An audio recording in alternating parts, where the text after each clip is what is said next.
I think I'd just like to ask one final question before we open it up to the audience for questions. In terms of success, I mean, you've achieved so much in your short life so far, and I'm sure you continue to do even greater things as you carry on with the foundation and with Heirs Holdings.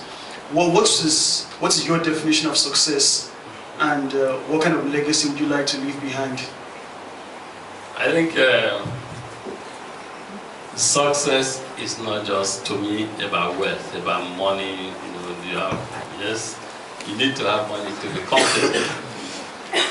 But so that money is good. But for me, it's also, I think, I've defined success at various stages of my life in different forms. And today, the way I define success, certainly not maybe the way I define success 5 years ago, and 10 years ago, and 15 years ago. So every phase or stage, critical phase or milestone in my life, I've defined success in a certain way. So today, if you ask me, am I successful? The way I've not redefined success? No, I'm not successful. But I aspire to become successful. And when I become successful in the context of my new and broader definition of success, will be when across Africa, for instance, we're able to take something that I believe to almost every country and make sure that it's actually changing the way the lives of people and the way things are. And I'm not just saying this, everyone says this. And what is this that I believe in? I think that Africa is endowed with a lot of natural resources. Everyone says that Africa is the last frontier. Everyone says Africa, all the good things about Africa we hear from everyone. But yet, poverty in Africa is stifling, it's killing. And you cannot say that Africa is well respected in the Community of Nations. So why? And so to me, imagine, so if you look at the key resources today, the world is talking about food, there's food security, threat of food security. People are talking about resources, gold, diamond, bauxite, manganese, petroleum, etc. You have all of this in abundance in Africa. Okay. In terms of arable land, water, etc., we have excess in Africa. In terms of population, we have a very young, growing population. So all the key indices that should transform this continent we have. But things are not happening the way we all expect them to happen, the way that we give hope to everyone. So to me, it calls for serious concern amongst people who have been endowed or blessed to change, to play their own role. So I'm hoping that someday we have an African continent where our leadership, both political leaders and business leaders, will begin to understand how actions we take impact the continent. So if you have a role to play to ensure that there's electricity, because electricity will catalyze and change a lot of things, and you fail to play that role, you need to understand the implications. So I'm looking forward to a society, a continent where we'll be able to, as like-minded people, as business leaders, political leaders come together and ensure that what the World Bank will call the ease of doing business, or what the Economic Forum will call competitiveness, is addressed, so that Nigeria, all the factors that will open Nigeria up for true development are in place. In Kenya, they're in place. In Ghana, they're in place. In Liberia, they're in place. So now you see it's quite aspirational. Strategists, people tell us that your vision should be very aspirational, good on Asia. So you see, it's quite aspirational. For me, would that be achieved in one's lifetime? Maybe yes, maybe no, depending on how long God wants us to live. But I would like to see myself, or a course I'm associated with, to be described as successful when you can incorporate a company in Nigeria within 24 hours, where you can clear goods at the port within 48 hours. In fact, I was telling the president, I said, let's even achieve 5 days. Then from 5 days we can achieve 2 days. From 2 days maybe 1 day, and there are countries where the clear goes within hours.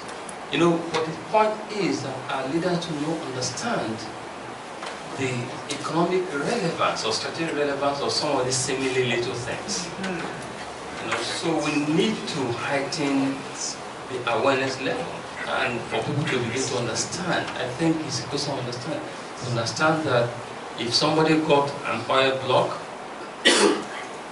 and you fail to give the final paper, to sign paper that will enable the person attract capital to the country, hire people, trade, do things, that you're actually killing the country and the economy. So for me, it's a new move. Now, in terms of how generally people describe success, we'll never come back to, or how I define success at times in the past. You know, it's to me, it's actually there's no other way to define it than how I feel now. It has to define the context of impact, in the context of transformation, in the context of real change, in the context of how we touch lives. And so for me, I've told colleagues, if we are going to make $1 billion profit and just solely ours, maybe let's do $600 or $500 million profit, but be very impactful and transformative in how we do things. So recently, you see the working with Kola. Yeah, I believe you all know Kola. I think not too long ago, I found him to be a very resourceful Nigerian, well respected. So working with him, and we wrote to some 6 state governors in Nigeria, and I told them that in conjunction with my foreign friends, we'll be able to invest up to $500 million in agriculture, and so they should come back to us. And so I must say, all the governors got back within 48 hours. Within 48 hours. And so we've commissioned Kola now to help look at the burial beds, the cash crops that can grow in those beds, and the crops we can produce and process, etc., so that we can take it to the next level. Now, agriculture will not give you a return that is more than, say, 8 to 11% or 8 to 12%. But just imagine how truly powerful, politically, economically, socially, we can become if we invested $500 million or close to that in agriculture across the continent of Nigeria, and employing, for instance, maybe 1 million people. There are 1 million direct employment, or place of indirect employment, the feeder farms, etc., that would feed into it. It changes things. You sit in your house, I mean, for me, that is success, that is power. That's when you become, not just, for me, not just about 5-10%, about 30-40%. We would ask for that in the commercial, but it's more about impact that we make. So we decided to invest in Tanzania, the Matanga farm in Tanzania. Again, it's not because I've made money I know how to make money and know the kind of investment that will give high returns. But it's more about the kind of impact, the way we impact and transform society, because we have the first level of poverty, we've broken it. So it's more of the impact going forward. So yes, anyway, that's how I see success. Thank you very much, sir. Ladies and gentlemen, Mr. Tony Elumelu.